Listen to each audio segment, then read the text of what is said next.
અત્યારે રાત્રિના 10:35 આણંદ ફાયર બ્રિગેડમાં એક શોર્ટ સર્કિટ થવાનો કોલ આવે છે. આણંદ ફાયર બ્રિગેડ દ્વારા જીબીમાં જાણ કરવામાં આવે છે કે આ રીતના શોર્ટ સર્કિટનો બનાવ બન્યો છે, પરંતુ સદનસીબે ફાયર બ્રિગેડની ટીમ ઘટના સ્થળે તો પહોંચે છે, પરંતુ 15 થી 20 મિનિટ સુધી જીબીની કોઈ ગાડી ટાઈમ પર આવતી નથી. ફાયર બ્રિગેડને આવીને પણ અહીંયા રાહ જોવાની જરૂર પડી રહી છે. શા માટે જાણીશું ફાયરમેન પાસેથી.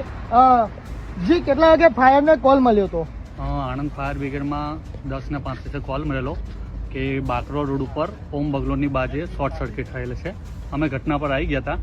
જીઈબીને જાણ કરી હતી. આવી તો અમે આગ કંટ્રોલમાં જ હતી. જીઈબી દ્વારા બંધ કરે અમે આવ્યા તો પણ આગ બુઝાઈ ગયેલી હતી. જે રીતે હું તમને એક વાત પૂછવા માંગીશ કે આવીને તમે ઘટના સ્થળે પહોંચ્યા, કેટલી સમય સુધી તમારે રાહ જોવી પડી હતી? અમે ઘટના સ્થળે જ્યારે આવી ગયા ત્યારે તો આગ લાગી નથી. જીઈબી દ્વારા વાયર બંધ કરી દેવામાં આવ્યો હતો, પણ અમે તે છતાં 10-15 મિનિટ વેઇટ કર્યો. જે રીતે જણાય છે કે જે આણંદ ફાયર બ્રિગેડની ટીમ 10-15 મિનિટ સુધી રાહ જુએ છે. સારું હતું કે જે અહીંયા આગ મોટી માત્રામાં નહોતી, પરંતુ જો આગ મોટી માત્રામાં હોય તે સમયે જીબીની ગાડી ટાઈમ પર પહોંચતી નથી.